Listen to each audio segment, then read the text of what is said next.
Banyak presiden-presiden kita juga enggak semuanya sempurna. Emang Megawati sempurna? Enggak. SBY sempurna? Enggak. Soekarno sempurna? Enggak juga. Soeharto apalagi? Enggak ada yang sempurna. Ya. Yang sempurna itu Nabi Rasulullah ya, enggak sempurna. Itu manusia pilihan loh. Karena apa? Karena dia manusia. Nah, kesempurnaan itu hanya milik Allah. Nabi Rasulullah ya, enggak sempurna.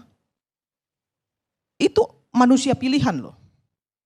Karena apa? Karena dia manusia. Nah, kesempurnaan itu hanya milik Allah. Nabi Rasulullah ya, enggak sempurna.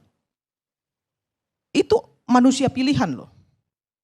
Karena apa? Karena dia manusia. Nah, kesempurnaan itu hanya milik Allah. Dipasangkan sesuatu yang akan saya ingat terus, bahwa saya pernah ada di dalam sebuah komunitas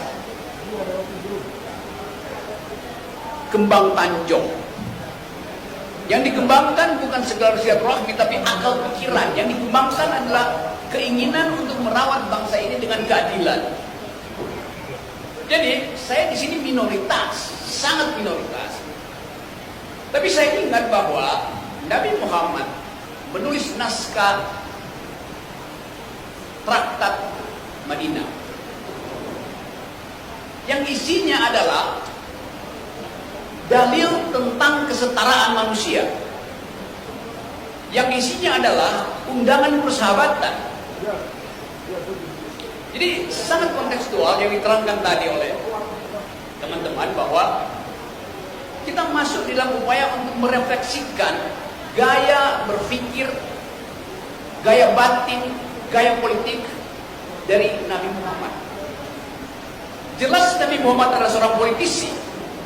Jelas Nabi Muhammad adalah seorang negarawan. Jelas Nabi Muhammad adalah pemimpin dunia, karena sesuatu yang diucapkan dari tahun abad ke-6, tahun 602 Masehi, sampai sekarang orang membaca kembali risalah sosiologis atau versi politik atau terjemahan hermeneutik dari ayat-ayat Quran, terutama tentang keadilan sosial.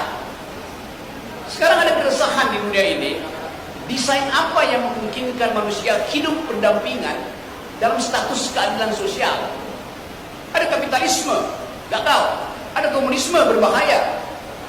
Orang masuk sekarang pada upaya untuk memikirkan jenis ekonomi, jenis transaksi sosial yang dasarnya adalah kesetaraan manusia. Orang pergi pada studi-studi baru tentang Islam. Karena Islam adalah dokumen yang selesai, dokumen yang final, sebagai revelation, sebagai wahyu. Tidak ada interpretasi.